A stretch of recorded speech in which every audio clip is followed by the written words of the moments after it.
尊敬的面粉们好，今天你们赚钱了吗？先来给大家说一个花边啊，那就是网上现在有谣言传出说啊，中国要灰屏了，什么百度呀、APP 呀，各个网站全部要变成黑白色的了。中国如果搞这种事情啊，整个网站全部变成黑白色，一般来说呢，都是因为某个重要人物挂了啊。现在网上有传出说某个领导人挂了啊，有人说是胡锦涛，有人说是江泽民啊。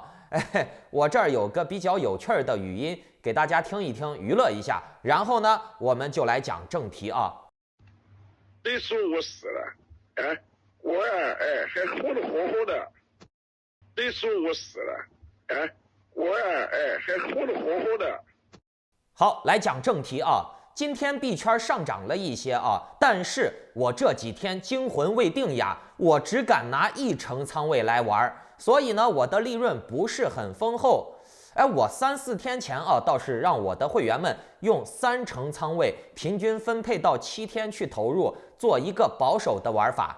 但是呢，我后来又有点怂了啊，我又给会员说，干脆把仓位缩小到1成吧。因为我主要考虑到了几个重要的风险点啊，来，你们仔细听好了。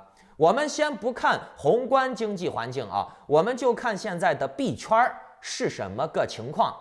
等一下，大家把屏幕下方的点赞、订阅、小铃铛打开啊，顺便把今天的节目转发分享到3个平台以上，截图发送到我的邮箱，就可以参与抽取这个月的 NFT 大奖了。好，来讲正题啊，我直接给大家说了吧。现在币圈啊，还要面临2个非常巨大的危机，是什么？有没有人能猜到？来，我直接给你们说了吧，那就是赵长鹏和美国政府。好，如果说美国政府不出手，这个我们放在后半段说啊，美国政府会对币圈有什么样的影响？等会儿再说。我们先看目前啊，现在基本已经成定局的就是赵长鹏他明确的表态了，要斗争到底，他要加大对行业的这个批判和揭露啊，也就是说，他看谁不爽，他就会说出来，而且他自己还有资金，他又有名气，等于说他想怎么做就怎么做啊。基本上呢，你们看赵长鹏这几天的行为啊，每一天都要点名吊打一个交易所啊。很简单嘛，直到把这些交易所都兼并完为止，把他们都打服，没有一个人敢跳脚啊，全部都做币安的小兄弟，归币安管了以后，他的目的也就达到了。那其结果就是币安一统江山，对吧？然后呢，整个币圈包括交易所，在伟大英明的赵领袖的主动操作下，想怎么样就怎么样，说怎么做大家就得跟随，谁不跟随就点名谁。点谁谁死，这个市场现在啊就不能用经济常识去看待了。什么项目活，什么项目死，咱们都要揣测圣意。等币安一统交易所了以后啊，包括交易所合作的或者控制的项目方啊 ，swap 之类的，都会是赵皇帝说的算了。那届时呢，我们能玩到的项目也基本上就是币皇帝控制的，比如那些参考一下啊。币安之前的项目，什么 Gala 呀、MBOX 呀、Sandbox 之类的，那些项目玩下去的结果和下场是什么样？我相信当事人心里面最明白，对不对？币安控制的项目，你怎么玩都不会有好结果的。更何况呢，在这种情况下啊，大家仔细观察嘛，每当赵长鹏点名某个交易所，有某个交易所被斗倒了之后呢，币圈就会大砸啊，那就这样不停的循环，看谁不服就干谁，就这样循环下去啊，一直到赵长鹏完全的控制币圈，整个币圈不管是项目方还是交易所，没有一个敢跟他对着干，没有一个敢不跟着他走的，没有一个敢不接受他领导的，对不对？只要社会发生不停的斗争啊，这经济就不会好。咱们这些韭菜啊，就都会池鱼遭殃，明白了没？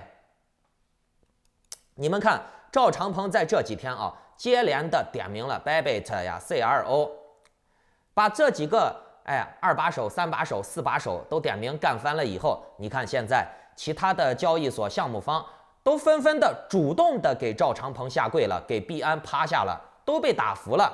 现在赵长鹏他高调的宣称啊，他要来建设币圈的规则，他称之为重建，那自然就是新皇帝上任3把火嘛。赵长鹏今天一发推说他要重建币圈了以后啊，整个加密货币行业整个盘面啊就出现了5%以上的涨幅。你像 Matic 呀、以太坊呀、比特币呀都涨了5、6个点，甚至有些币呢还涨了7、8个点呢，10来个点呢都有。各位，你们看厉害不厉害？咱们皇上一跺脚呀，这币圈就下跌。咱们皇上发个推啊，说点好消息啊，说他要重建币圈了，他要定于一尊了。来，整个盘面就是给你涨啊！不管你信不信赵长鹏，不管你服不服他的什么定于一尊，他的什么建设计划，他要管制币圈啊，你不服也得服啊！你不服了，他还是能把它拉起来，能让它涨。为啥？因为现在币圈的市值没多少钱嘛，7、8千亿而已啊。你说拉一下盘，拉出来个3、5个点的涨幅，也就是1、200亿、2、300亿就能撬动的。咱们皇上是完全有这个实力的，2、300亿算个啥嘛，对不对啊？那不过这种现象啊，也反映了币圈现在其实已经不是什么经济体了，也不是什么这个项目那个项目了啊，有什么特色功能了呀，有什么好玩的玩法了呀，都不是了。现在整个币圈就是完完全全的定于一尊，是完完全全的皮包公司赌场啊！以后咱们的币圈的玩家想要玩好啊，还得去揣摩圣意，当好币圈听床师，猜准圣上什么时候会发推，发的是好话还是坏话。他说好话的目的是为了拉盘还是砸盘？他说坏话的目的是为了拉盘还是砸盘呢？你要猜的点非常多，这也真的是太难了啊！哎，你们看嘛，赵长鹏把这些小兄弟交易所都打跪下了，这些交易所以后都是跟着他混的小兄弟了，那他就能得到这些交易所的交易数据。你们谁不服，谁不跟着我，谁不听我的，立刻我发个推就让你死，对不对？号召我的粉丝，号召大家去你那儿取钱，把你挤兑死，对吧？甚至我再拿出来点钱砸你的盘，是不是啊？在这种情况下，就跟习近平掌控所有共产党、掌控所有中国人一样，他现在赵长鹏他手里面有枪杆子，他说把谁毙了就把谁毙了啊，没人敢反抗。所以呢，那些小的交易所、中小型的交易所都得向他俯首称臣，配合他啊，那么他就能得到包括那些交易所，包括他们交易所旗下的项目方的交易数据，那他就能开启上帝模式。所以呢，各位啊，你说你太监当得好，听床听得好，你能揣摩上意揣摩得准？各位，我就想说，你揣摩上意揣摩得准有用没用？在大数据面前，人人无所遁形。而且呢，赵长鹏就算是说好话了，你能表明，你能证明，你能明确他说了好话以后，他的目的不是为了砸盘吗？又或者是拉盘？你也猜不准，对吧？但是人家有数据，能控制，能猜准你，对不对？而且币安控制了整个生态以后，大家以后就只能玩币安土狗了。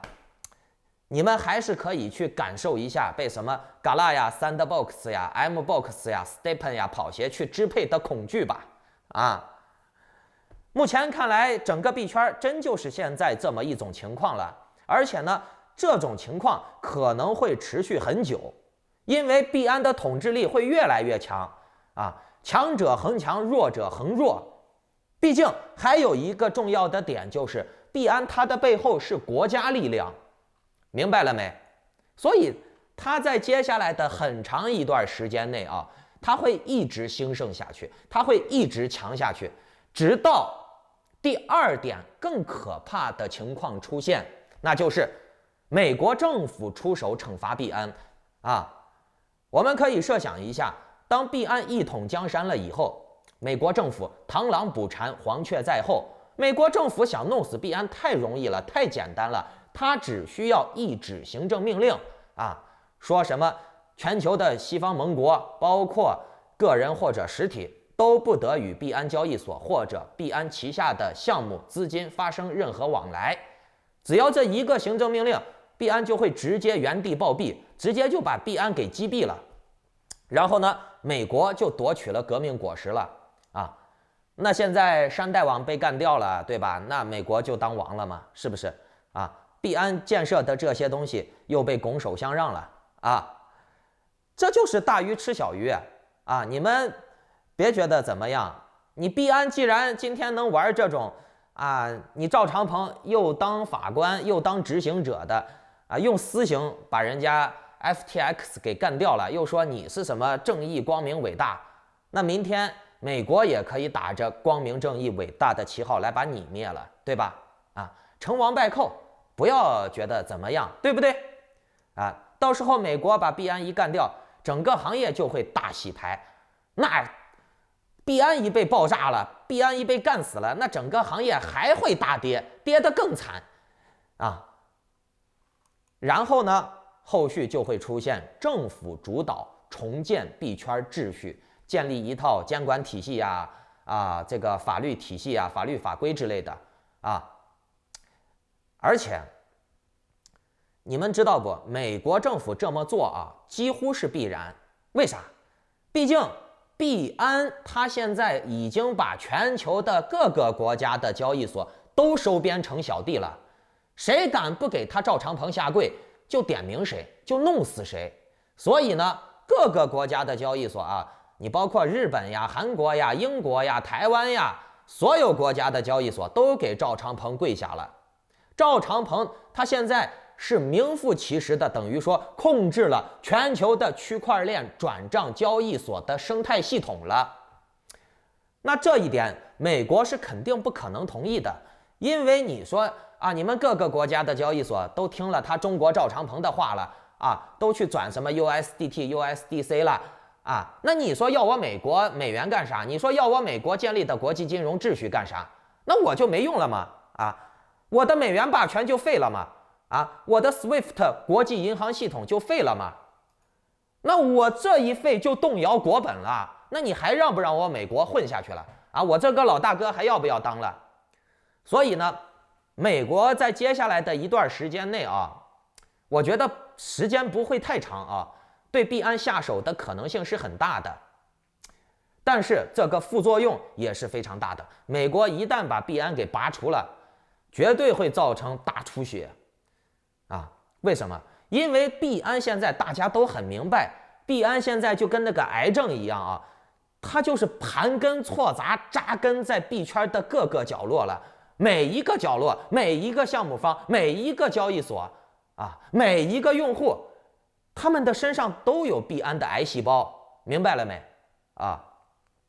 你说美国直接来一刀狠的把这个肿瘤给你切掉了，然后再来大面积的化疗、放疗啊，那这必然会导致大出血，整个生态受不了啊，甚至整个生态就挂了，就跟你人一样，你一刀把肿瘤切了以后，再不停的化疗、放疗，那人也死球了，知道不？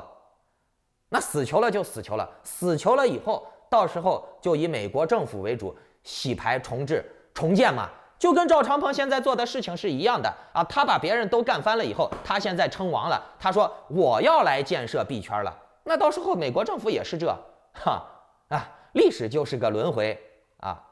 那币安被搞掉了，那就更可怕了，这个很可怕啊。币安被美国政府收拾了，虽然会造成很大的市场动荡，但是呢，对整个行业的净化是有好处的。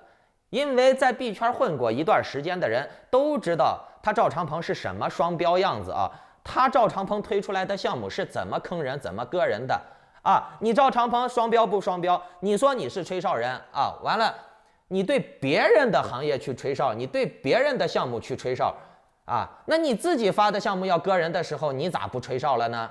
啊，你自己的项目钱没了就没了，你说黑客把你干了，然后让散户背锅，让黑客背锅，那你咋不吹哨呢？对不对？哎，这些都不说了啊。天道好轮回，善恶终有报。币安被美国政府拔除，也是币安的必然结局。我其实刚才说的这2点啊，就是现在币安称霸江湖了，一统江山了，再加上之后的美国政府会把币安一刀切了，这2个事儿不冲突，甚至这2个事儿是线性关联的。这2个事儿叠加到一块儿啊，它的周期不会短。那在这种情况下，各位，你们觉得币圈还涨得上去不？你们觉得？好，我们来讲第2个话题啊。那这就是关乎于你们每个人切身利益的重要事儿了啊。现在网上有传微信、支付宝要取消的事儿啊。来，你们看图，看这上面说的是微信、支付宝要取消了。面具人，我一开始还觉得这个信息是假的，但是当我看到这个消息了以后，我立马就联想到了数字人民币。然后呢，我就在网上搜了一搜啊，果然应该是国家要把支付宝和微信支付还有数字人民币的钱包给打通到一块儿了。以后呢，你就用你的手机啊，呲儿在那一贴，嘟的一声，就是用那个 NFC 芯片啊感应就能支付了，也不用像原来了，你还得扫码或者是别人扫你啊，还得配一个什么扫码枪。以后不用了，就用那个 NFC。稍微碰一下就能付了啊，没有网也能付啊，不像你之前的手机，你没上网，你连那个扫码的软件你都打不开嘛，没网嘛。而且现在中国的网上啊还吹风，要解除个人存取款5万人民币的限制，说这个法规要改了文章前半段说的就是洗白。说这个登记存取款现金的目的是为了防止洗钱诈骗，这和赵长鹏是一个套路啊。表面上看起来呢都是为了韭菜好，所以要登记，所以要把你们查得明明白白的，对吧？但是有些韭菜就觉得我每次取现金或者转现金转个5万多，你就要把我查来查去的，很不方便呀，我很不喜欢呀。好。那我党就说了，你们韭菜不喜欢是不是 ？OK， 现在给你们取消这个取现登记的规章制度了。以后呢，你们取现就不用登记了。你们取现的话，就直接给你们取成数字人民币到你们的 NFC 数字硬钱包了。你们说好不好？明白了吧？目前国内已经在开始带这个风向了。现在很多百度呀、新浪呀、网易的这些小编他们现在说这个话也不敢说的太直白，也不好说的太露骨。他们现在就是要表达的这个意思就是，你们觉得取现金要登记麻烦得很是吧？那你们可以考虑一下用数字人民币，这样的话你们以后取现，直接取到你的 NFC 卡片里，嘟嘟，走到哪儿嘟一下，对吧？跟你花现金是一样的，你就不用登记了，反正这个互联网大数据是把你查得死死的，对吧？你这个钱到哪儿，从哪儿来能干什么，不能干什么，都能从程序给你设定好现在大陆已经在开始吹这个风了而且我告诉你们，这个风一旦吹起来就意味着它这个数字人民币就快来了。